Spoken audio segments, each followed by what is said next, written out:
Olá, muito boa noite a você na companhia da Canção Nova. Estamos chegando com este Além da Notícia da noite de hoje, que foca em questões cruciais da política internacionais e vai analisar como os eventos globais têm moldado o cenário mundial. Vamos falar, por exemplo, das eleições americanas que estão por vir. Também iremos até o conflito Israel-Hamas. De lá passaremos pela Rússia, pela Ucrânia, o que está acontecendo também naquele conflito, suas raízes. Viremos aqui a nossa América Latina, o ditador venezuelano e as controvérsias que nós temos aqui num país vizinho. Além de falarmos também sobre a perseguição religiosa de outro ditador na América Latina, o Daniel Ortega, na Nicarágua. Faremos uma viagem internacional, analisando acontecimentos políticos. E, claro, para isso a gente traz aqui ao nosso programa sempre convidados muito especiais e que me dão uma grande honra de poder dialogar com eles. Eu vou receber na noite de hoje aqui, já quero cumprimentar, Márcio Coimbra. Seja muito bem-vindo. Tudo bem, Márcio? Muito obrigado, Ronaldo. Tudo bem? É uma satisfação enorme estar aqui conversando contigo mais uma vez no Além da Notícia aqui na Canção Nova.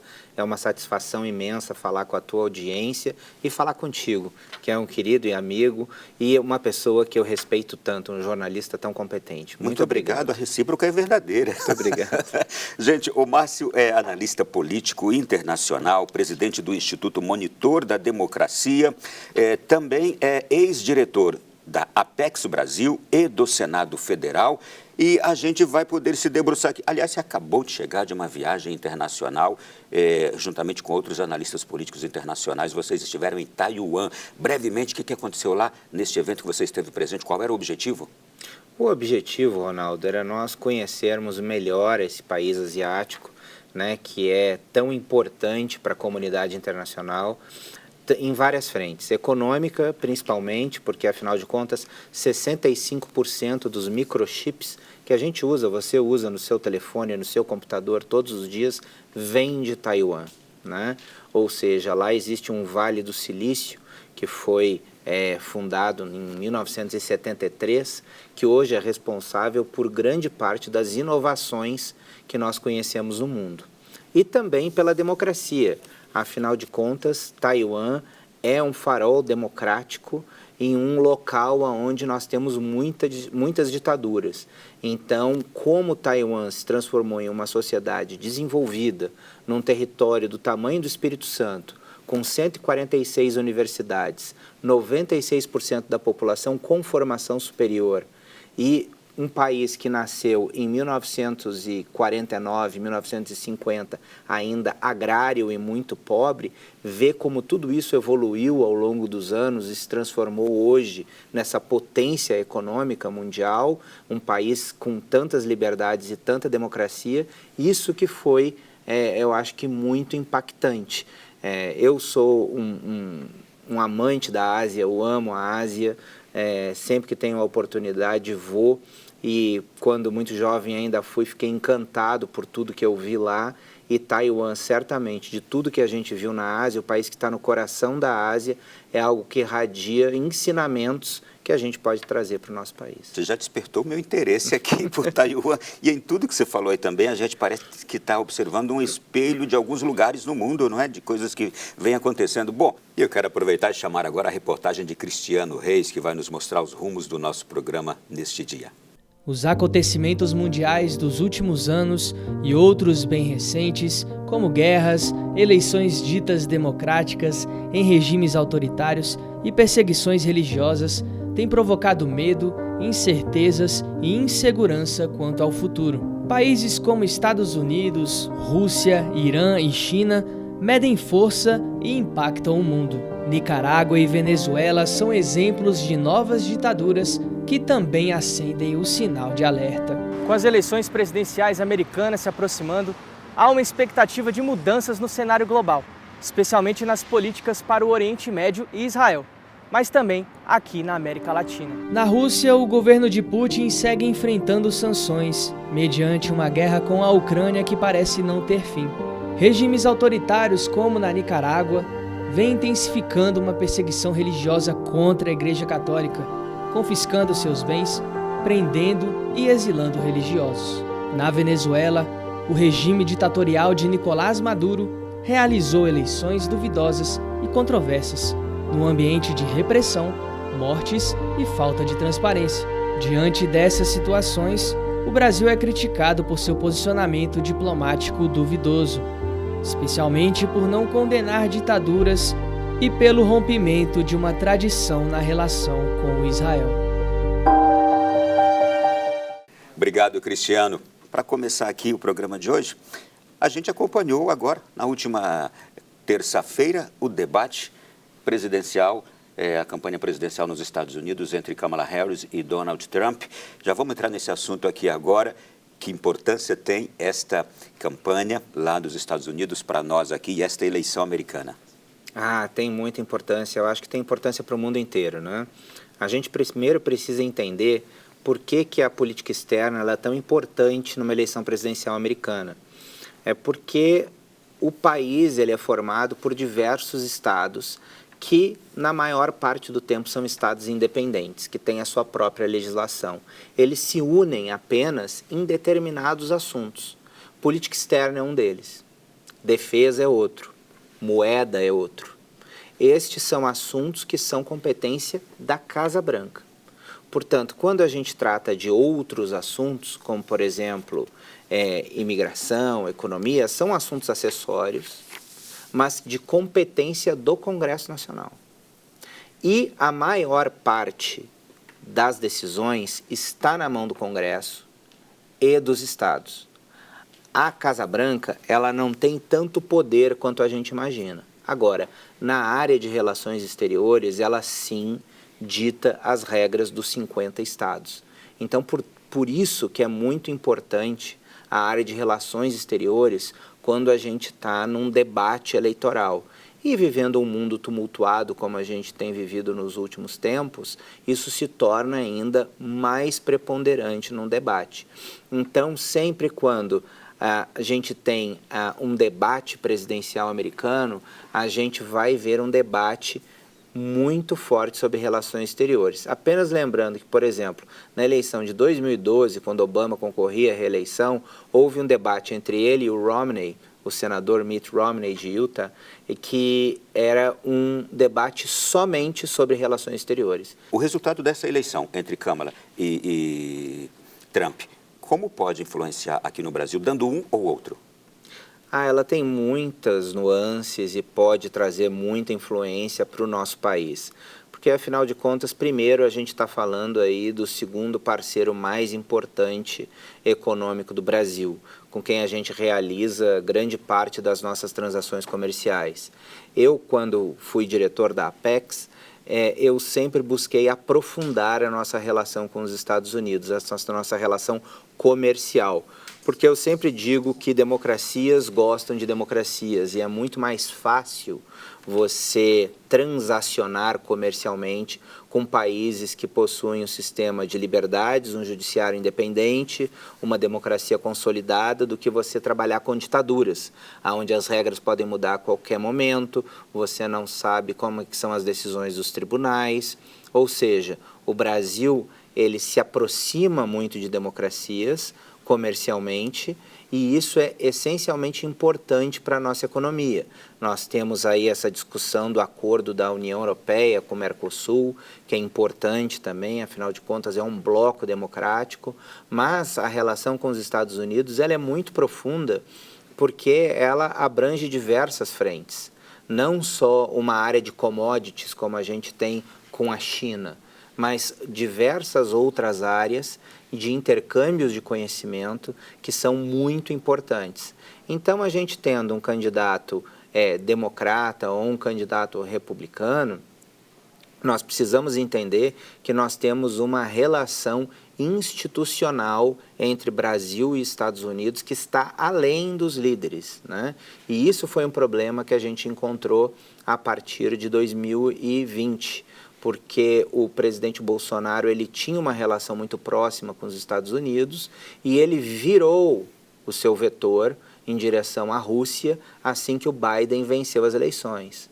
E no governo Lula nós vemos que nós tivemos um pouco dessa normalização e que nós podemos também ver agora com uma mudança, caso Trump vença, algum atrito entre o governo brasileiro e o governo americano, porque, afinal de contas, seriam dois governos com visões políticas distintas e líderes com posições muito fortes, né, que levam muito em conta aqueles outros países que têm líderes alinhados às suas ideias.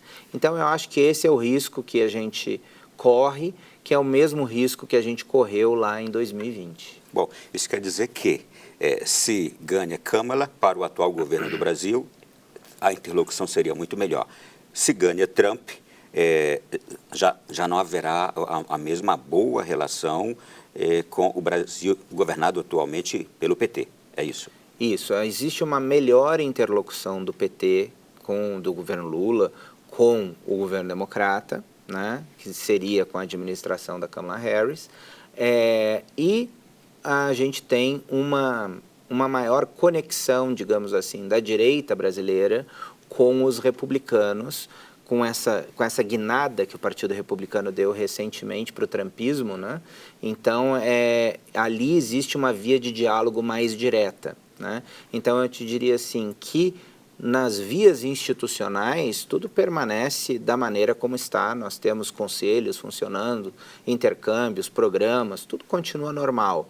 Agora, o back office que a gente ia ter, né, um backstage que a gente tem das relações internacionais, que é muitas vezes aquele líder que consegue passar a mão no telefone e falar com alguém, isso sim poderia sair prejudicado caso o Trump vencesse com o governo Lula. Mas nada que não possa ser alterado numa eleição brasileira daqui a 2 anos, caso mude também, porque os mandatos não são ao mesmo tempo coincidentes entre os dois países. E é importante o que você traz. Isto é relevante, um presidente poder ligar para o outro e dizer, olha, ameniza essa situação, tenta isso para mim aqui e o outro, vou ver. Quando há, sim, esta boa relação, não é? Mas vamos lá, essa afinidade. Isso, Ronaldo, só para te pontuar, foi importante, por exemplo, no início do governo Bolsonaro, quando eu morei muito tempo nos Estados Unidos, trabalhei no Partido Republicano enquanto estive lá, e logo que Bolsonaro venceu as eleições, né, eu fui com Eduardo Bolsonaro, liderando uma comitiva com ele, para criar essa interlocução de conversas de backstage com o governo americano. Então, levei o Eduardo Bolsonaro, à época o deputado Eduardo, na época, para a Casa Branca, para o Departamento de Estado, para conversar com diversos senadores, com diversos deputados. Fomos a Nova York também, onde eu apresentei ele ao Rudolph Giuliani, ex-prefeito de Nova York, e a comunidade brasileira depois na Flórida. Então, foram canais que foram importantes de serem abertos naquele momento, ainda antes da posse, para que assim que a posse acontecesse, nós tivéssemos canais diretos entre os dois governos. Bom, mas vamos lá agora, continuando a analisar agora lá dentro, as eleições americanas. Depois da desistência do Joe Biden, veio a Kamala Harris agora para substituí-lo, devido a toda a questão de saúde mental dele que a gente tem acompanhado. Como é que você vê o cenário lá hoje? Favorável a quem e por quais motivos? Ronaldo, a gente precisa entender como funciona o modelo eleitoral americano. Porque as pessoas muitas vezes veem as pesquisas, Kamala está tantos por cento à frente do Trump, ela está com 47%, ele está com 43%. Semana passada saiu uma outra com o Trump e uma à frente. Pois é, mas são pesquisas nacionais, elas de nada adiantam para nós. Né? Eu que trabalhei dentro da política americana, trabalhei em campanhas presidenciais americanas, eu posso te dizer como isso funciona. A gente faz as contas por estados, ninguém faz uma campanha para ganhar a eleição com o total de votos gerais. Igual acontece no Brasil. E como acontece no Brasil. Existe uma conta, que são os números de delegados por estados, e a campanha é feita dentro dos estados. Existem estados que nós sabemos que já estão consolidados, como, por exemplo, a Califórnia é um local consolidado do Partido Democrata.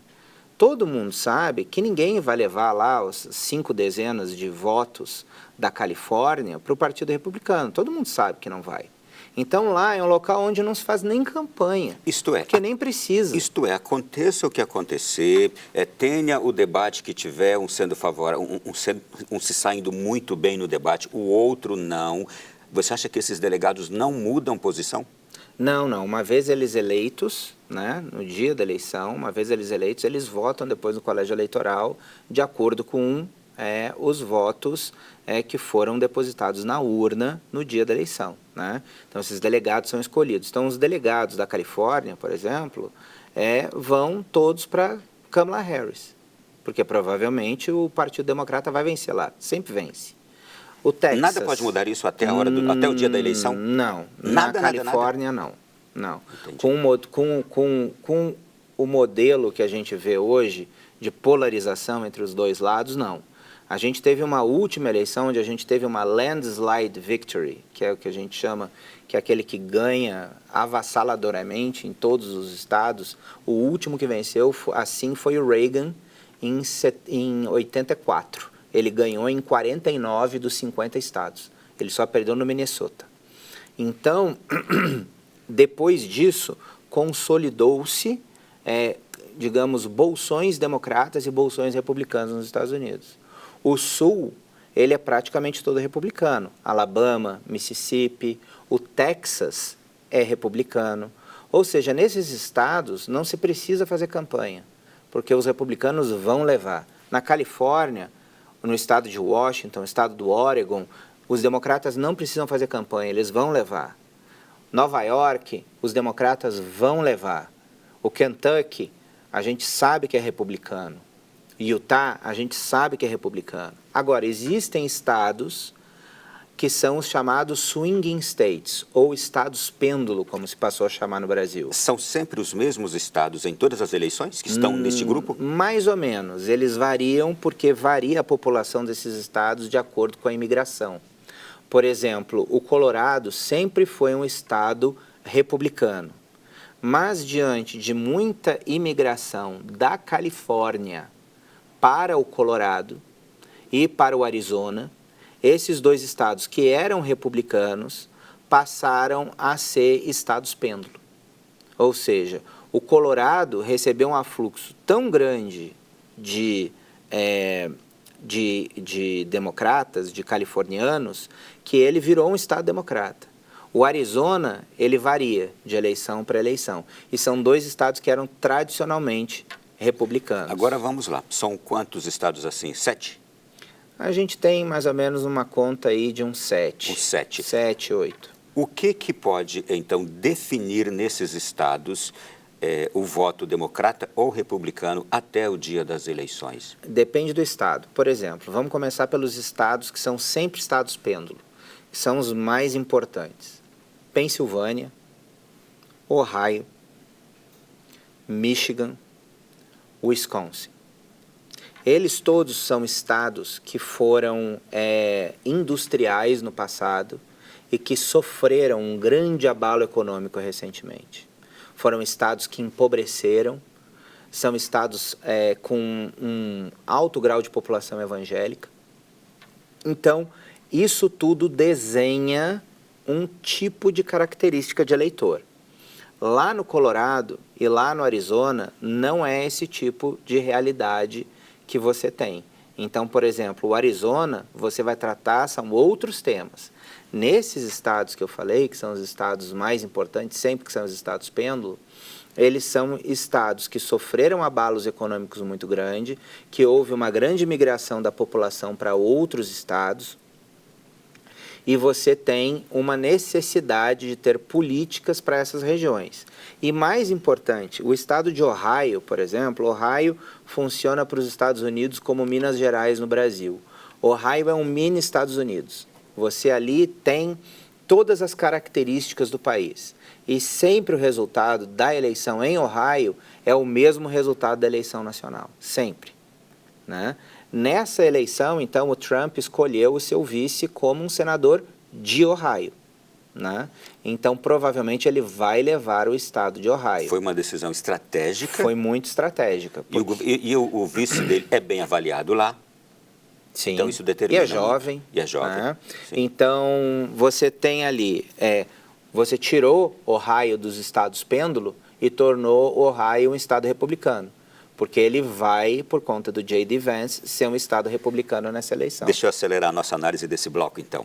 E hoje a perspectiva é qual, independente, por exemplo, da campanha que vem sendo realizada lá, do debate que foi feito, que na minha visão a Câmara foi melhor, independente de tudo isso, qual é a perspectiva hoje das eleições lá? Eu acho que ela ainda é uma eleição pró-Trump, mas ela é uma eleição para o Trump perder ou ganhar. Eu tive agora recentemente nos Estados Unidos na convenção republicana, em Wisconsin. E Wisconsin é um estado pêndulo. Os republicanos fizeram a convenção em Wisconsin. O Trump foi baleado, a tentativa de assassinato dele foi na Pensilvânia, outro estado pêndulo. E o vice dele é de Ohio, um outro estado pêndulo. Ou seja, se ele conseguir trabalhar essas três narrativas nesses três estados, ele ganha a eleição. Porque se ele ganhar esses três estados, mesmo que ele perca o Michigan, que tem uma governadora democrata muito bem avaliada, Greg Whitmer, e mesmo que ele perca o Arizona e ele perca a Geórgia, ele ganha a eleição se ele ganhar esses três estados. Acelerando mais um pouquinho, você viu o debate agora dessa semana? Eu vi. No debate, a minha impressão é que a Câmara foi bem e o Trump foi bastante mal. A tua impressão, porque pode ser muito diferente da minha, e se isso influencia em alguma coisa? Não, você tem razão. A Câmara, é bom a gente colocar isso em perspectiva, ela parou a campanha dela 5 dias antes e passou todos esses dias na Filadélfia se preparando para o debate. Treinando. Treinando. Ela passou por um treinamento intenso para enfrentar. Por quê? Se ela fosse mal nesse debate, a campanha dela acabava. Isso quer dizer que foi mais uma performance, não quer dizer que ela seja a melhor candidata, é isso? Não necessariamente, ela foi muito bem treinada, ela teve um media training muito forte, também treinamento sobre os assuntos, números e tal, e ela foi muito bem preparada para o debate. Na minha opinião, ela conseguiu pautar o debate, né? Ou seja, o debate foi no ritmo dela e nos temas da forma que ela o abordou. Ou seja, ela abordou os temas de uma determinada forma e pautou os temas dessa forma. E o Trump ficou preso nessa pauta que ela levou sobre os determinados assuntos. Então, ela, na minha opinião, ela se saiu melhor que o Trump, né? Mas não foi algo que possa abalar a campanha do Trump. E, rapidamente, ela se saindo bem assim, que tipo de ganho ela tem? O ganho que ela precisa é nos estados pêndulo. Então, todos os temas de que ela está tratando, a maneira que ela está tratando, são temas que são relevantes para os estados pêndulo. Assuntos que vão ser importantes para a Pensilvânia, para o Arizona, para a Geórgia, para o Wisconsin, para o Michigan. Ou seja, são temas específicos que tocam em assuntos relevantes para essas comunidades desses estados. Eu quero terminar esse bloco, mas eu não posso ter mais uma pergunta ainda. Algum desses delegados que vai votar pode trair? Não, não. Esses delegados são escolhidos a dedo pelo partido e nunca aconteceu deles votarem diferentemente da orientação das urnas. Para terminar, então, hoje a eleição parece estar com o Trump, é isso? Parece estar com Trump. Independente do que a gente vê em debate, de artista apoiando a Câmara. Não, parece estar com Trump, mas não há nada decidido, sim. Né? Porque a eleição de 2016, ela foi decidida em alguns estados, por exemplo, por 2.000 votos. Né? Então a gente sabe que por mais que a Hillary tenha tido muito mais votos na soma eleitoral nacional, o Trump conseguiu vencer a eleição por 2.000 votos em um estado importante que deu a ele a maioria no colégio eleitoral. Obrigado por esse bloco, mas tem muito mais agora ainda. Perfeito. Gente, só foi o primeiro bloco. O próximo agora. Nós vamos falar de Israel, vamos falar de Hamas, esse conflito também que mexeu com todos nós aqui, como está mexendo com o mundo inteirinho, sobretudo a forma como tudo começou no 7 de outubro do ano passado. É um intervalo bem rápido e a gente volta já. De volta aqui na sequência do nosso Além da Notícia, eu estou imaginando aquela trilha jornalística, porque a gente está abordando hoje esses temas assim internacionais, aquela coisa, aí entra aquela trilha, e vamos lá, estamos falando de assuntos diversos em âmbito mundial, política internacional. O tema deste bloco agora, depois que sairmos das eleições americanas, é guerra Israel-Hamas e com implicações em países vizinhos, em grupos terroristas vizinhos também. Márcio, a gente tem um bom desafio agora, porque é também igualmente apaixonante, como falar da eleição americana. Eu acho que aqui é instigante falar desse conflito envolvendo Israel e tudo que envolve Israel, porque especialmente o Ocidente, ele tem uma afinidade grande com Israel, com o sofrimento judeu recente, não é? O Ocidente abraçou Israel. Todavia, a gente está vendo hoje também o surgimento ou o ascendimento de grupos contrários a Israel por causa dessa polarização mundial que a gente tem visto. Vamos então falar desse conflito. Tua primeira análise sobre ele. Olha, Ronaldo, Israel é um país com as suas fronteiras definidas, um país que estava buscando paz com os seus vizinhos. Os acordos de Abraão são a maior prova disso, né? Que tiveram aí também o dedo dos Estados Unidos, do Trump, né? Em relação à normalização das relações com os países que estão ali.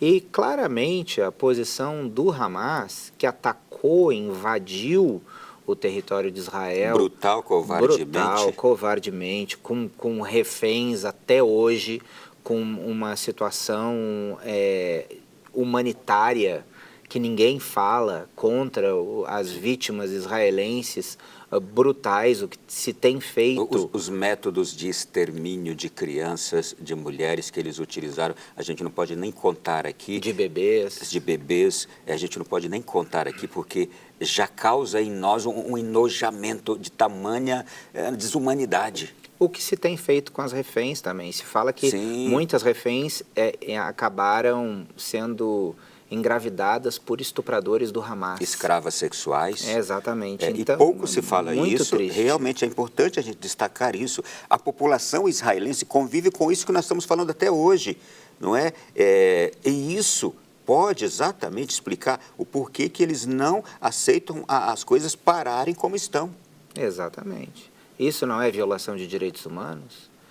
Sabe? Isso não é uma violação humanitária? Por que isso não é denunciado nos canais internacionais e levado a cabo pelos organismos internacionais como forma de realmente buscar a punição desses criminosos do Hamas? E outra coisa que se fala pouco na mídia é que a condição para que Israel realmente aceite um cessar é que sejam devolvidas as vítimas que estão lá capturadas, sequestradas. É o mínimo, né? É o mínimo. Como é que não se entende isso? É o mínimo. Ou seja, para haver um cessar-fogo, há que devolver as vítimas que estão sequestradas pelo Hamas.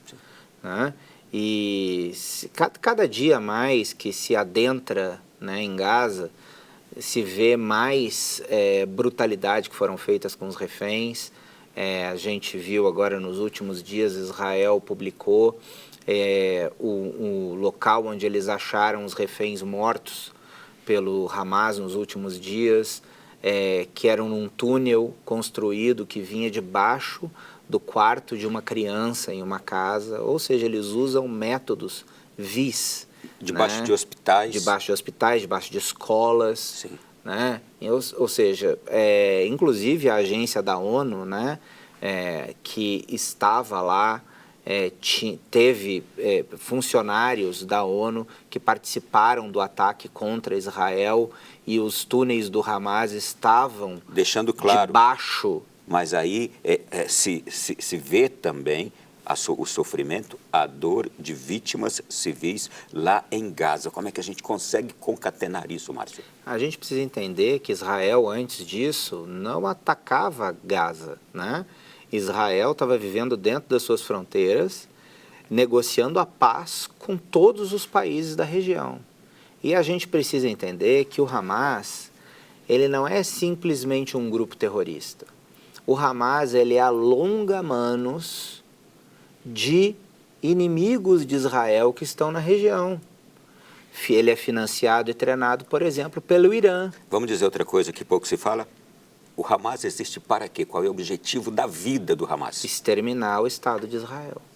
Este é o objetivo do Hamas. Eles foram criados com este único e principal objetivo: acabar com o Estado, isto é, dizimar Israel. É isso. Exatamente. Esse é o Hamas. Está lá na sua carta de princípios, se é que isso pode se chamar de princípios, do Hamas.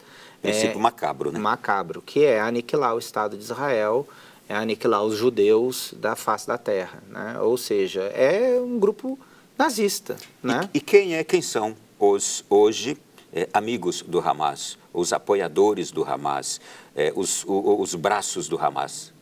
O Hamas ele é financiado diretamente pelo Irã, então a gente vê claramente que esse ataque que aconteceu em Israel, ele foi diretamente financiado pelo Irã e com treinamento no Irã, e a gente sabe também que os grandes líderes, os maiores líderes do Hamas, eles não vivem em Gaza, eles vivem no Catar.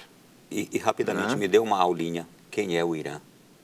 Quem é o Irã? Né? O Irã... Quem são esses financiadores do terrorismo, do terrorista Hamas? O Irã, além de financiar o Hamas, ele financia também os Houthis, que é um grupo do Iêmen, que também ataca a Arábia Saudita, que é sunita, e o Irã é xiita.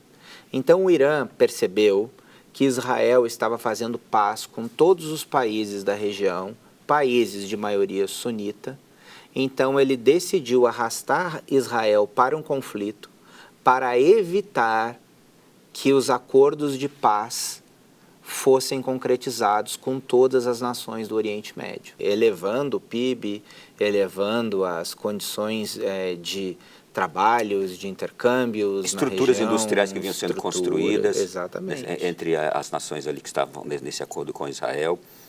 E aí agora a gente está entendendo a raiz do conflito, né? A raiz do conflito deste novo essa. Conflito. Sim, sim. O Hamas ele não tem envergadura para executar um ataque como foi o ataque de 7 de outubro por si mesmo, né? O Hamas precisaria ter um apoio externo para isso.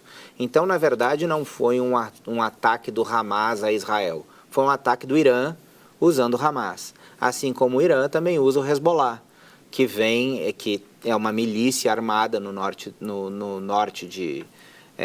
sul do Líbano, na fronteira com o norte de Israel, que também vem aí da outra ponta de Israel, se vem de cima, vem outros ataques.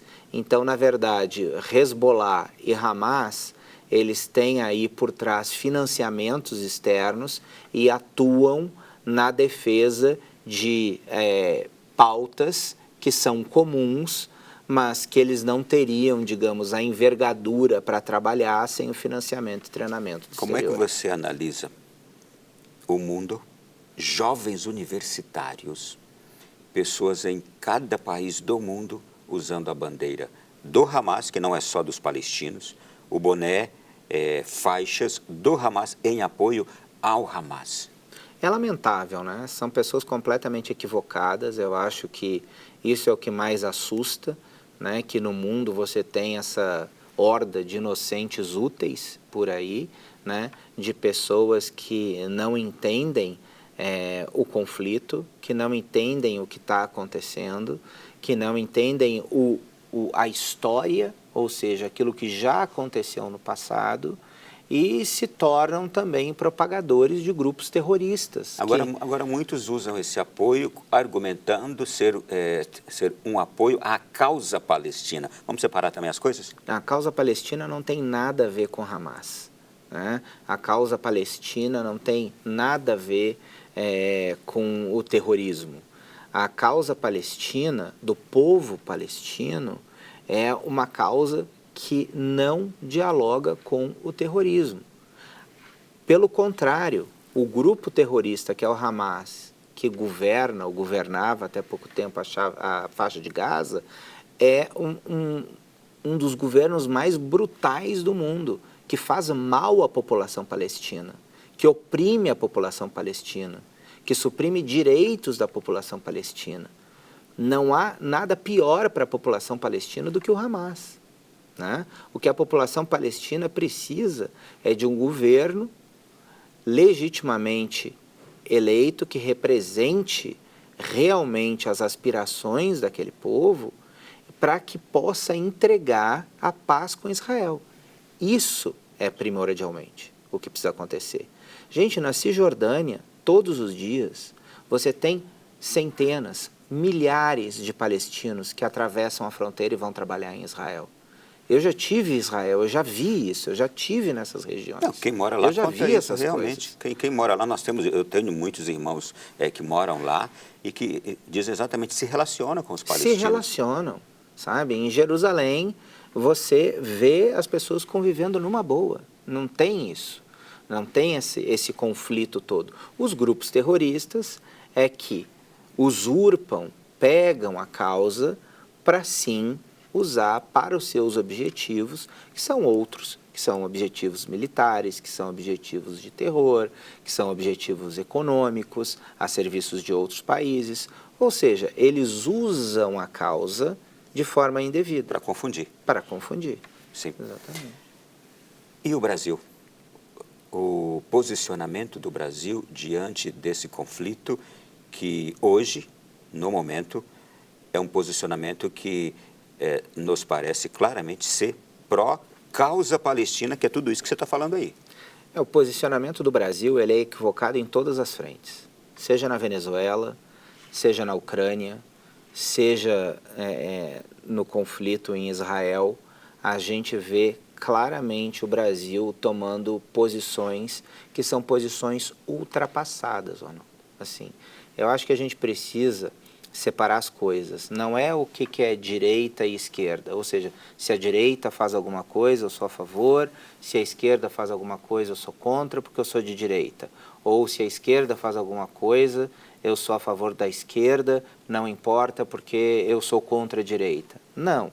A gente tem que olhar democracia, o que está sendo feito e o que está sendo feito certo e o que está sendo feito errado. Há, por exemplo, na Venezuela, fraude eleitoral, né? Há na Venezuela uma ditadura. Há na Rússia uma ditadura. Há na Ucrânia uma invasão do território de forma criminosa, do território ucraniano pelos russos. Há a supressão da liberdade de expressão e de imprensa na Rússia, na China, também na Venezuela. Ou seja, a gente precisa estar do lado daquilo que é certo, da onde tem democracia e da onde tem liberdade. Não importa se é de direita ou de esquerda. O governo do Chile é um governo de esquerda, mas que não deixa de denunciar os crimes do Maduro. O Brasil, ele está ultrapassado na medida que hoje ele é governado por uma esquerda que ainda tem a realidade na década de 80. De 1980. É uma esquerda, a esquerda do Brasil não se modernizou, ela é ultrapassada. Por isso que ela segue apoiando de forma velada o Maduro, por isso que ela segue não apoiando Israel de forma clara e evidente e cristalina, que fica do lado daqueles que atacam Israel. Por isso que o Brasil está do lado do Irã, por isso que o Brasil faz parte dos BRICS. Por isso que o Brasil, seja no governo, para não dizer que eu sou partidário de direita ou esquerda, no governo Bolsonaro cometeu o erro de silenciar em relação à invasão da Ucrânia e continua com este mesmo erro durante o governo Lula. A gente tem um massacre de iugures ocorrendo na China, que é um massacre de uma população muçulmana. E o Brasil silencia em relação a isso, porque quer vender commodities para a China. Então, quer dizer, é uma posição complicada, essa posição do Brasil, onde o Brasil não leva em conta questão de princípios, né?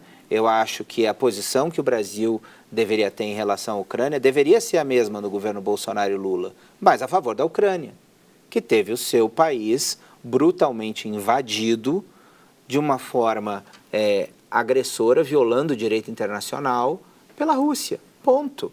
Mas não, o Brasil prefere ficar ao lado dos BRICS, né? De Rússia, de China, de Irã, de países que oprimem outros países e a sua própria população. Para a gente fechar esse bloco aqui, você consegue enxergar o fim desse conflito Israel, Hamas e seus aliados? Já foram feitas muitas propostas de paz, inclusive o próprio Brasil já fez também proposta de paz lá na ONU, para que se chegasse a um acordo. Como é que você consegue enxergar o fim desse conflito? O Brasil não está em condições de propor nenhuma resolução de paz porque ele tem lado. É a mesma coisa que acontece em relação à Ucrânia e Rússia, né? O Brasil não está equidistante do conflito. O Brasil, ele assumiu posição clara a um dos lados. Então, ele sai da posição de mediador, né? Então, na verdade, essa é uma posição muito difícil, mas o que o mundo precisa olhar adiante, perceber nesse momento, é de que esta guerra só vai terminar quando o Hamas for aniquilado. Porque ele é um grupo terrorista vivendo na fronteira de Israel. E não é um risco somente para Israel. O maior risco do Hamas, hoje, da existência do Hamas, é para a própria população palestina. É isso que as pessoas precisam entender. Os palestinos são reféns do Hamas. Os palestinos são reféns do terrorismo. Ninguém mais quer o Hamas fora da faixa de Gaza do que o palestino comum, o cidadão comum que quer viver em paz, que quer trabalhar, que quer criar sua família, que quer que o filho vá para a escola. Ele não quer que o filho vire um homem-bomba. Mas qual seria a solução agora? A solução nesse momento não existe outra a não ser aniquilar o Hamas. Você tirar o Hamas da faixa de Gaza. Outra pergunta para você reformular a estrutura de poder dentro da faixa de Gaza. E para que isso aconteça, como seria? Você precisa primeiro tirar o grupo terrorista de lá. Esse é o primeiro ponto. E buscar todos os reféns. Né? E é isso que Israel está buscando fazer. Não é possível conviver com Hamas ali.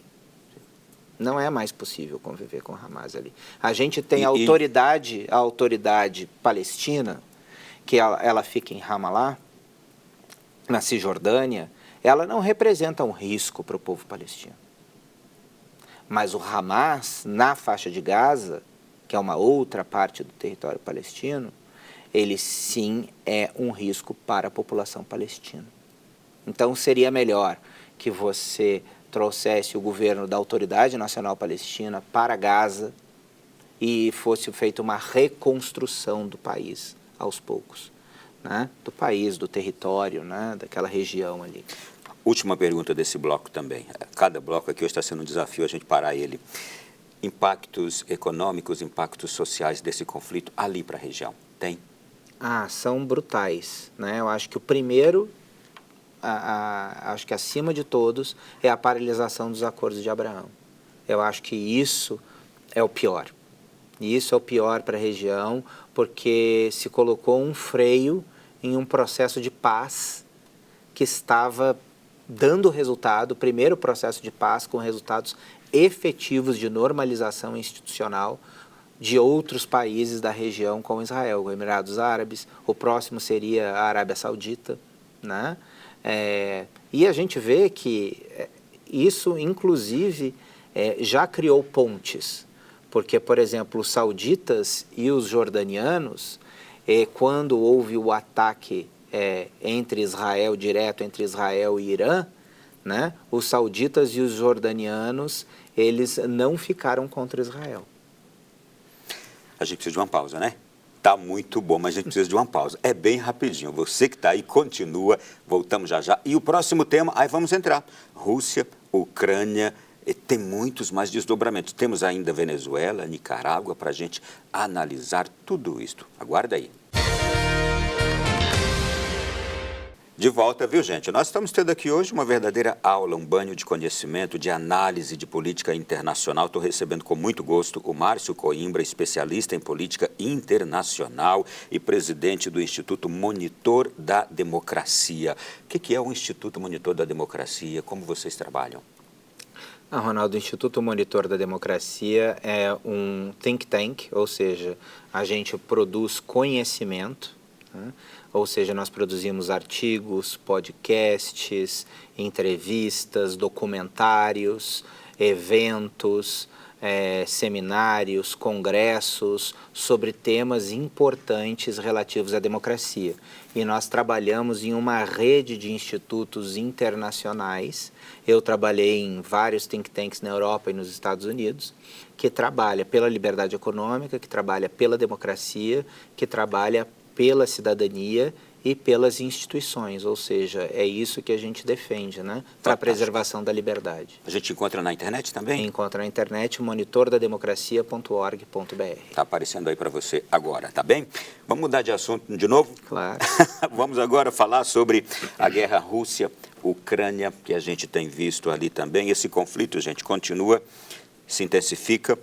Aliás, essa semana se intensificou um pouco mais ainda, só que a gente tem percebido uma coisa, a força da Ucrânia, não é, que tem conseguido, primeiro de tudo, se proteger, como pode, mas tem também agora atacado a Rússia, ultimamente, batalhas em várias frentes e sanções econômicas sendo impostas à Rússia por parte da comunidade internacional.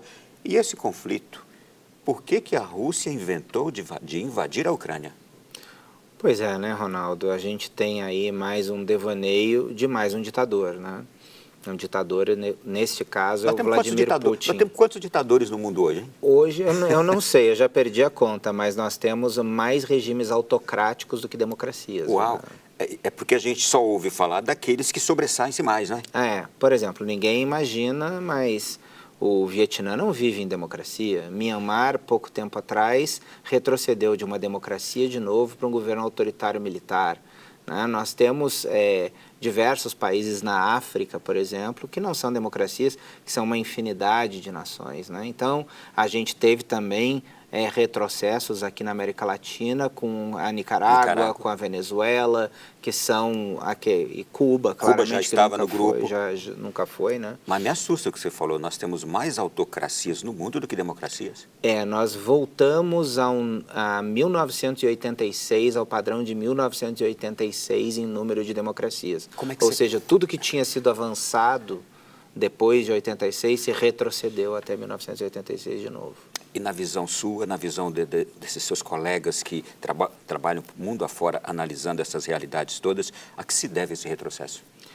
Esse retrocesso ele se deve a ciclos que a gente vive no mundo, aonde você tem a ascensão de tempos em tempos, de ondas ditatoriais, mas a gente também tem, além disso, a consolidação de regimes ditatoriais com forte pressão econômica, como, por exemplo, a China.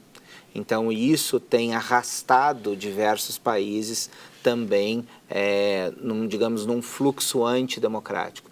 Então, na realidade, é uma conjunção de fatores que levam a isso. Né? A gente tem também a limitação da liberdade de imprensa, da liberdade de expressão, como está acontecendo em Hong Kong agora, né? A gente está vendo a China descer com mão de ferro em Hong Kong. E Hong Kong era um exemplo de liberdade para o mundo, enquanto teve sob domínio inglês, né? E vem se deteriorando essa liberdade ao longo do tempo.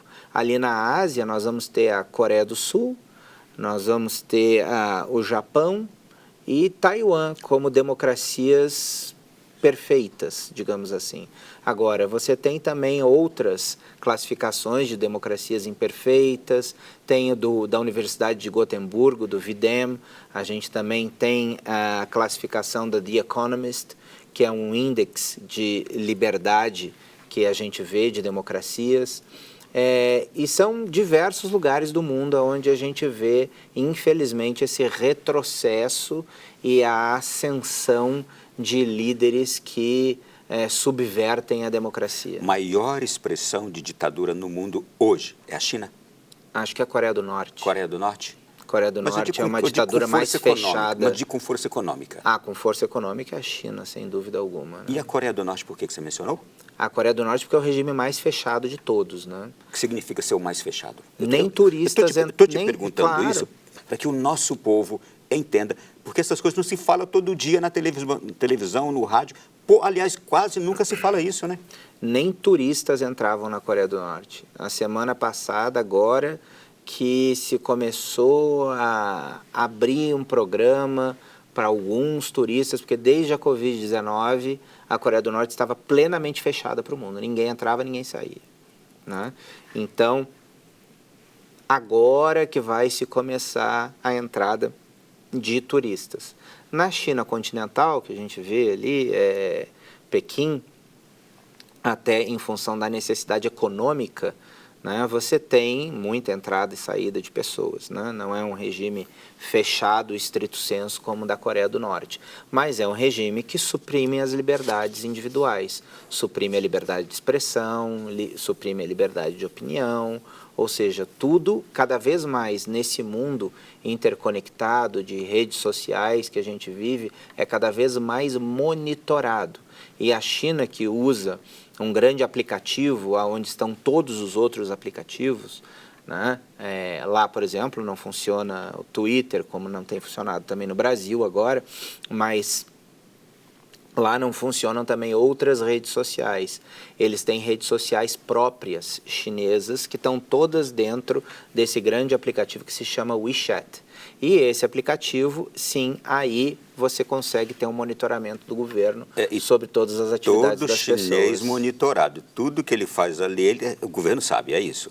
E as pessoas não sabem, por exemplo, quando a China doa, né, sistemas de reconhecimento facial para as polícias do Brasil, e as pessoas ficam maravilhadas que os bandidos estão sendo presos nos centros. Com o sistema chinês? Com o sistema chinês, mas aquilo ali está criando um grande banco de dados. Para eles? Para eles. Porque eles estão sabendo de todos nós aqui. Exatamente. É ruim falar com você por causa disso, a gente não consegue parar no assunto, já quer ir para o outro. Vamos voltar aqui, Rússia e Ucrânia. Por que a Rússia invadiu a Ucrânia? Por que a Rússia entrou, começou a bombardear, destruir, matar dentro da Ucrânia? A gente tem interesses econômicos muito importantes. A Ucrânia, tradicionalmente a Rússia, ela nasceu na Ucrânia, né? Então, o berço da civilização russa, ela é ucraniano. Né? Então seria o caso, por exemplo, da Ucrânia invadir a Rússia, não a Rússia invadir a Ucrânia. Né? Mas, brincadeiras à parte, a Ucrânia sempre foi o grande centro industrial da União Soviética. Digamos assim que a Ucrânia sempre foi o ABC, como a gente tinha aqui no Brasil, a Zona Industrial de São Paulo, a grande zona industrial da União Soviética era a Ucrânia. Né? Ali que, por exemplo, tinha a usina de Chernobyl, que se acidentou, né, na década de 80 e criou o maior acidente nuclear da história, né, que estava em território ucraniano.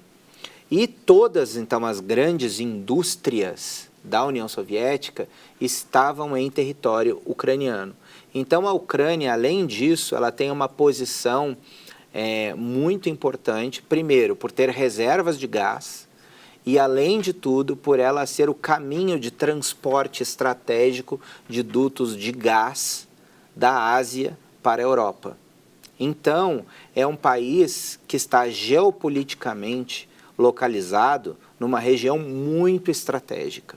Então, em função disso... E com muita riqueza. Com muita riqueza, para aumentar o seu poderio, a União Soviética tornou a Ucrânia um parque industrial, né? E depois que ela se tornou independente, com o fim do regime comunista e com o fim da União Soviética, a Rússia perdeu o seu grande parque industrial. Então ela visa agora retomar isso, retomar o país, só que com a força. E retomar as suas riquezas com a força. Numa nação que já tinha se tornado independente. Se tornada independente, autônoma, reconhecida pelas Nações Unidas, reconhecida com as suas fronteiras internacionalmente, por todos os organismos internacionais, ou seja, é uma clara violação da independência e da soberania de um outro país. É a maior violação que nós podemos conhecer dentro do direito internacional.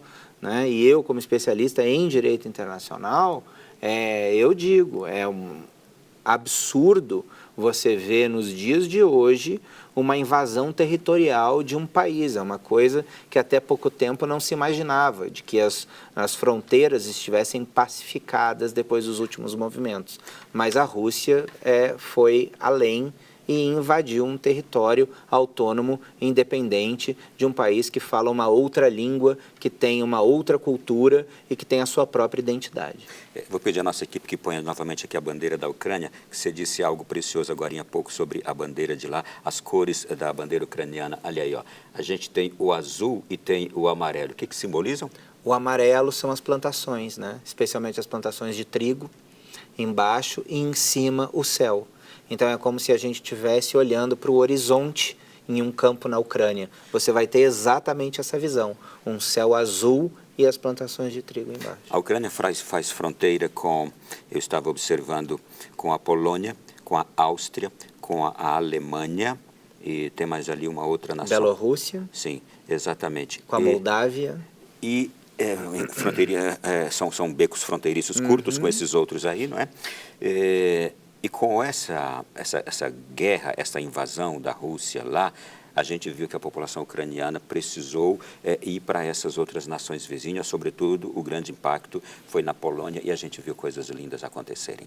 Famílias polonesas acolhendo famílias ucranianas, ensinando a língua, as crianças ucranianas indo para as escolas polonesas. Eu vi demonstrações lindas em meio a tanta dor acontecer, sobretudo na Polônia, que é uma das maiores fronteiras ali, então para onde eles escoaram mais rapidamente. E lembrando que o idioma não usa o mesmo alfabeto. Pois é. A Ucrânia usa o alfabeto cirílico, né? E ao contrário da Polônia, né? E a Polônia também, ela já foi massacrada pelos dois lados. Ela já foi massacrada pela Alemanha e pela Rússia muitas vezes. Então a Polônia entende o que a Ucrânia está vivendo. A Ucrânia tem conseguido resistir. A Rússia, que é uma potência, a gente sabe, bélica enorme. A Ucrânia tem conseguido resistir. E, aliás, nas últimas semanas agora, tem ela mesma invadido agora território russos, ali territórios que fazem fronteira, e ela tem avançado e atacado até mesmo lá dentro, no centro da Rússia. De onde vem essa força também de reação? A Ucrânia, ela se tornou o grande símbolo de resistência ocidental ao avanço da Rússia. Então, todo o esforço das nações ocidentais hoje vai na defesa da Ucrânia. Então, seja da OTAN, dos países que fazem parte da OTAN, como toda a Europa Ocidental, Estados Unidos, como também outras nações vêm ajudando a Ucrânia de forma fundamental. Sem o apoio logístico, sem o apoio de armas, sem o apoio militar ocidental, a Ucrânia já teria caído, né? E a estratégia ucraniana, ela agora mudou de uma forma sensível e interessante, porque ela vem causando dor de cabeça dentro da Rússia, como você colocou muito bem. Então, o objetivo ali da Ucrânia não é avançar sobre o território russo, mas causar problemas dentro da Rússia para que a Rússia também deixe a sua atenção não só na invasão da Ucrânia, mas na defesa do seu próprio território. Então, tem sido um outro tipo de estratégia. E interessante, a estratégia do governo ditatorial russo, diga-se Putin, não é apoiada pela grande população russa, não é? Se formos analisar e observar também reportagens, mostra que o povo russo não está de acordo com essa guerra e esses ataques do Putin. E olha só, eu tive o ano passado na Sérvia, né? E quando eu estava em Belgrado, eu estava fazendo meu check-in no hotel e aí tinha um russo na minha frente, né? E aí um russo tirou um cartão de crédito para fazer o seu pagamento. Aí ela falou, não, esse cartão a gente não aceita, né? Aí eu vi ele falando em inglês, né? Obrigado, Putin.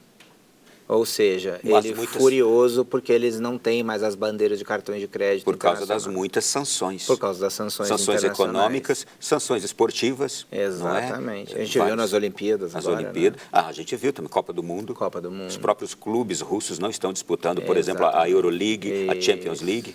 Exatamente. Realmente, vai revoltando a população. E também o controle dos russos sobre determinados clubes europeus, né? Que tiveram que cessar em função dessas sanções. Que diferença fará Câmara presidente, Trump presidente nessa situação?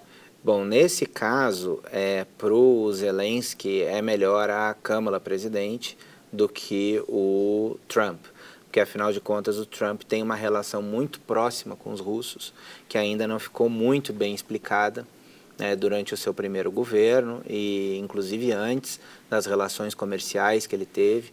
Inclusive já tem até documentários falando sobre isso, disponíveis na Netflix. Mas existe uma relação íntima entre a Rússia e o Donald Trump, ou as suas empresas, ou seus interesses comerciais, algo que não está muito claro ainda. Agora, certamente o Zelensky, ele teme que o Trump ele vença as eleições e que isso possa colocar o apoio dos Estados Unidos em relação à Ucrânia em risco. O seu próprio vice já foi muito vocal, J.D. Vance, sobre o dinheiro que os Estados Unidos está gastando na Ucrânia, que não deveria estar gastando esse tanto de dinheiro na Ucrânia. Então, me parece que se o Trump vencer, não que a Ucrânia vá cair nas mãos da Rússia, mas ela vai depender muito mais do apoio da Europa para sobreviver do que dos Estados Unidos. Todavia, o Trump alardeia que ele evitou conflitos no governo dele e que ele, tão logo eleito, ele já vai conseguir pacificar Rússia, Ucrânia, Israel, Hamas e países árabes ali. É verdade isso? Ele tem mais facilidade também para trazer a paz? Olha, eu não duvido que ele tenha mais facilidade, porque afinal de contas o Trump ele não é um político, o Trump é um empresário. Então ele tem um mindset completamente diferente do político tradicional. Então ele não usa os canais tradicionais para alcançar os resultados. Ele usa canais que se usam no mercado, no business mesmo, Ou seja, ele entende de uma forma diferente a geopolítica internacional da maneira como ela é feita. Então, aquilo que eu te falei de passar a mão no telefone, conversar com alguém, ir até não sei aonde e fazer... Ele faz esse tipo de coisa, sim, diferentemente da política tradicional. Ele foi lá e se encontrou com o ditador coreano, não é? Sim, sim. Ele realmente se encontrou e conseguiu, eu estou me lembrando do governo dele, ele conseguiu vários acordos impedindo muitos conflitos. Os acordos de Abraão nasceram no governo Trump, que acabaram trazendo maior estabilidade para a região do Oriente Médio, normalizando a situação de Israel com os países vizinhos. Realmente isso foram coisas que ele realmente alcançou, Essa relação mais próxima com a Rússia. Ele também disse que se ele fosse presidente, o Putin não teria invadido a Ucrânia, porque ele saberia que quem estaria do outro lado, era um presidente forte, por exemplo. E você concorda com isso? Faz algum sentido. E a gente vê também essa aproximação que ele teve com a Coreia do Norte, algo que foi perdido, Uhum. E que é muito importante, não em relativo à normalização das relações com a Coreia do Norte, mas muitas vezes para a troca de prisioneiros, de pessoas que estão capturadas, ou trocas de reféns que estão em diferentes países. Para uma possível maior abertura do próprio regime coreano? Talvez, algum tipo de aproximação maior com a Coreia do Sul, não sei, são caminhos que são muito longos, mas que o primeiro passo precisa ser dado para distensionar.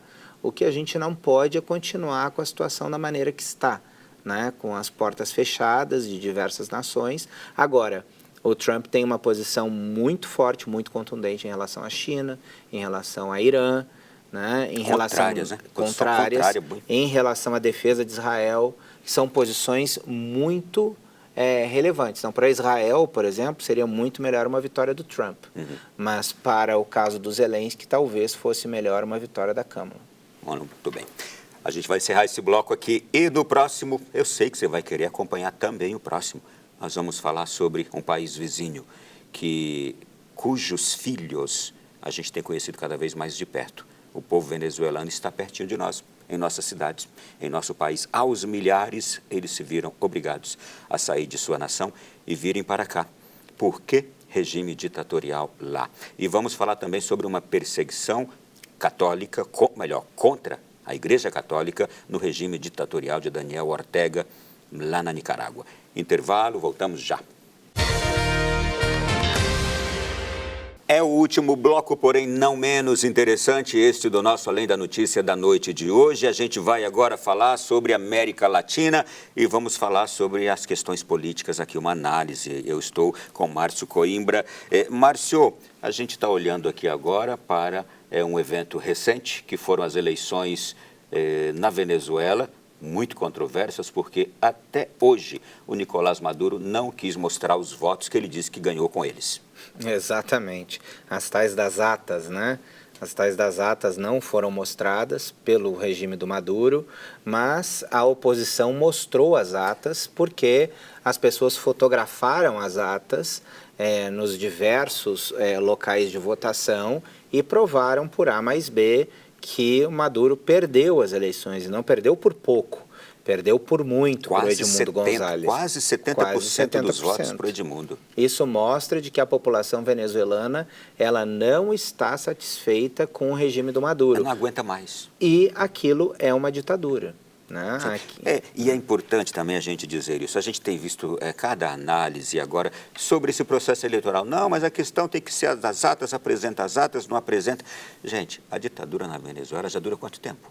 Acho que desde 97, 98. O braço de ferro lá que começou com o chavismo e agora passou para o Maduro. Já vem há quantos anos? E um regime que realmente não aceita opositores. Não deixe que opositores concorram com força igual nas eleições, e a gente vê uma eleição roubada do jeito que foi essa aqui agora. Eu fiquei impressionado no dia das eleições, fiquei até de madrugada acompanhando, quando chega o responsável pelo Conselho Nacional Eleitoral, ele simplesmente chegou com os números do Maduro, do González, a totalização dos votos. Disse, foi isso aqui. Tipo assim, eu sou a garantia.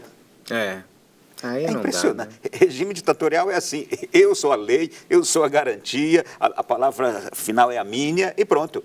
Aceitem do jeito que está. E, Ronaldo, é importante a gente frisar para todos que nos ouvem e nos acompanham, de que a Venezuela ela não é um regime ditatorial tradicional. Né? O Maduro é um ditador, mas ele é simplesmente um fantoche do regime. Né? Ele é o rosto civil de um regime militar. Né? Quando o Chávez assume o poder, no final da década de 90, ele começa a fazer essa transição para o que ele chama de bolivarianismo, mas ele logo enfrenta, em 2002, um contragolpe, né? Ou seja, os militares tentam tirar o Chávez do poder. E o que o Chávez entende ali? De que ele precisaria de mais apoio para implementar as mudanças que ele queria. O que ele fez, então? Ele militarizou o regime. Então, todas as estatais, tudo aquilo que dava dinheiro e recursos, as estatais de petróleo, mineração, ele colocou nas mãos de militares. Ao mesmo tempo que ele importou militares cubanos para fazer um sistema de vigilância e inteligência destes próprios militares, com um sistema de delação similar ao que funciona no regime cubano em Havana, em todas as outras cidades da ilha.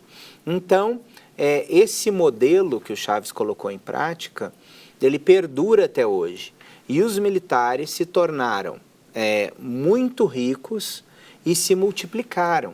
Hoje existem mais militares, generais, na Venezuela do que na soma de todos os generais da OTAN.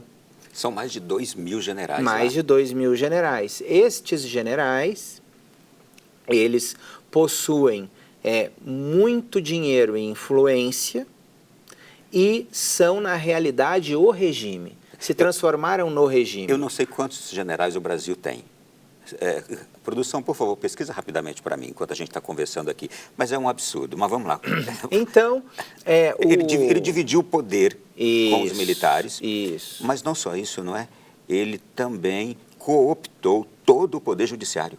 Não, todo o Poder Judiciário, mudou todo o Poder Judiciário, mudou o número de ministros da Suprema Corte, ou seja, ele fez uma grande reforma, entre aspas, do sistema institucional venezuelano.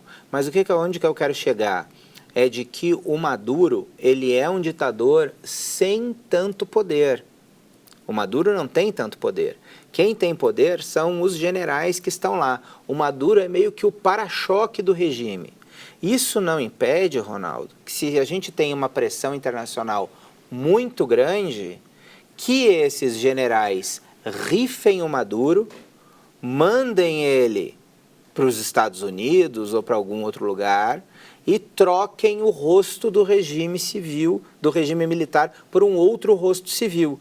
Ou seja, trazendo uma outra pessoa para ser o para-choque, para ser a imagem do governo, tentando dar alguma sensação de democracia, mas que na verdade não existiria, né? Seria um truque.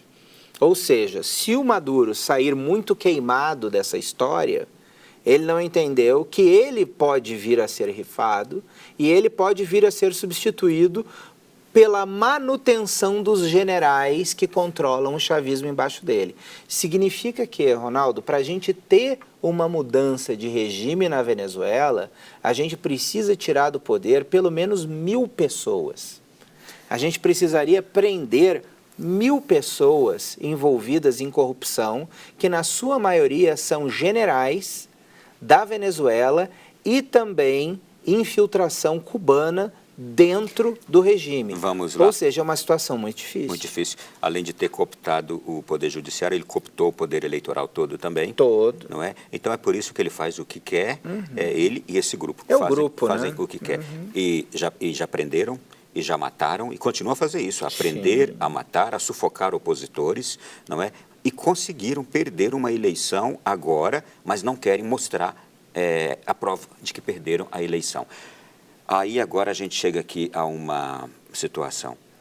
Por que quase 40 nações condenaram esse resultado fraudulento da eleição, mas algumas poucas outras, México, Brasil e Colômbia, que estão aqui vendo tudo, conhecem, sabem exatamente de um regime ditatorial e sanguinário que é, e não fizeram a mesma condenação? São 3 regimes de governos de esquerda, né? E 3 governos de esquerda com líderes que estão ultrapassados, né? Tanto o Obrador no México, quanto o presidente da Colômbia, quanto o presidente Lula, por exemplo, eles são líderes já mais idosos e pessoas que não modernizaram a esquerda no seu país. É uma esquerda ainda que vive da sua correlação e do seu diálogo fraterno com os seus antigos amigos, líderes da década de 80, 90, ou seja, são pessoas que estão ultrapassadas, não enxergam a esquerda de forma moderna e dinâmica, como, por exemplo, a esquerda chilena, como, por exemplo, outros governos de esquerda que a gente tem na Europa. Não, é uma esquerda atrasada, latino-americana, ultrapassada, que não consegue vislumbrar nada além de justificar os atos dos seus amigos, por mais atrozes que eles sejam. Parando aqui em Venezuela, são 149 generais que tem no Brasil, imagine que na ativa, não é? E lá na Venezuela, cerca de 2.500. Pois é. Veja que absurdo. É um absurdo. E o tamanho de uma nação para outra. Nós temos 213 milhões de habitantes, a Venezuela, se eu não me engano, na casa do quê? De 10 milhões, 12 milhões? Só verifica para a gente, por favor. Mas vamos mudar agora de assunto. E na Nicarágua? A tua análise, teus estudos, vocês que monitoram a democracia, o que acontece na Nicarágua? Nós fomos proibidos de entrar na Nicarágua. Eu tive o ano passado lá não, tive em El Salvador. Justamente que vocês estudam democracia, então não puderam entrar. Exatamente, aqui não. Estava com a passagem comprada um dia antes de eu sair de El Salvador. Eu recebo uma mensagem do governo da Nicarágua com certas perguntas. Descobriram quem você era? Meu respeito, descobriram quem eu era, que eu era presidente de um instituto que chama Instituto Monitor da Democracia, e disseram que gentilmente teriam o prazer de me atender em uma nova oportunidade, que eu não poderia entrar na Nicarágua. Bom, me foi proibido sair de El Salvador e entrar na Nicarágua, permaneci em El Salvador, né, continuei visitando outros países da região ali na América Central, mas não pude ver em loco a situação na Nicarágua, que era o nosso objetivo naquele momento, né? Então, isso mostra claramente o sistema policial de um regime autoritário que controla, inclusive, a entrada de estrangeiros que não tenham relação ideológica com o regime. Então, isso é muito triste. A gente viu que a Nicarágua, essa semana, acaba de tirar a nacionalidade de vários presos políticos que os Estados Unidos conseguiu negociar a retirada. Essas pessoas conseguiram sair da Nicarágua, porém, a sua nacionalidade foi cassada, de 100 e poucas pessoas que os americanos conseguiram tirar de lá. E também a perseguição brutal que a gente está vendo da Igreja Católica. Eu acho que isso mostra a face mais perversa desse regime, porque tudo aqui, outras coisas a gente já esperava. Supressão da liberdade de expressão, de reunião, ou seja, se já esperava isso tudo do Ortega. Mas ele avançou para cima da Igreja Católica e ele avançou para cima também dos antigos companheiros sandinistas da década de 80. Né? Ou seja, ele prendeu inclusive antigos parceiros de regime no passado. Me parece que ele está em um delírio sem limites, aonde ele prende os antigos parceiros do passado, aonde ele prende clérigos, aonde a Igreja Católica também é brutalmente atacada. Me parece uma situação similar à do Stalin, que ele tinha aquela sensação de perseguição constante. Me parece que o Ortega está fechado cada vez mais em um círculo menor, né? E vai acabar levando a Nicarágua a uma situação muito triste e que pode vir a desembocar numa guerra civil. Universidade Católica, seminário, rádios católicas, procissões foram fechadas. Procissões não se pode mais fazer no país, aquelas procissões de festa de padroeiro. Padres, freiras, bispos presos, outros extraditados. E realmente um sistema de perseguição, daquele, como você bem falou, brutal. E tudo começou por quê? Porque a Igreja Católica começou a denunciar as práticas de governo ruins para a população, os atos de governo ruins, prejudiciais à população. Então, ele não gostou de ser criticado pela Igreja Católica. Quando a Igreja tentou defender a população muito empobrecida por causa de atos do governo que trariam mais prejuízo ainda e danos para a população, o Ortega se inflamou contra a Igreja Católica. Foi assim que começou. A gente vê que ditadores não gostam de críticas. Não gostam de críticas. E nem que ela venha da Igreja. E outra coisa, ele está no poder há quase 30 anos, ele é presidente e a esposa é a vice. Né? E a esposa é a vice. Bom, para terminar aqui, depois que a gente conversou sobre... corrigindo aqui, população venezuelana, 28 milhões de habitantes, um pouco mais de 10% da nossa população, e em número de generais eles têm, sei lá quantos mais, quase 200% a mais. Quero te agradecer enormemente por essa presença aqui hoje. Obrigado. Fiquei aqui imaginando, me apaixonando por história e por conhecimento de política internacional ao te ouvir. Você é um mestre, viu? Foi um prazer grande. Bondade sua, Ronaldo. Espero um dia poder estar à sua altura. Não diga aí. Com certeza. Você é um mestre da comunicação, uma pessoa que eu admiro muito. Obrigado pela oportunidade de poder falar aqui com os teus telespectadores, de estar aqui, de conversar contigo. Para mim é sempre uma alegria e eu estou sempre à disposição para voltar. Muito obrigado. Prazer foi todo nosso. Tenho certeza que você de casa também gostou. E, gente, é para a gente refletir bastante e aproveitar, nós que temos esta veia cristã muito forte, rezar por todas essas situações que aqui a gente escutou também, para que o nosso mundo esteja numa boa direção sob os cuidados de Deus. Muito obrigado a você, grande abraço, até semana que vem, se Deus quiser, em um novo Além da Notícia. Até lá!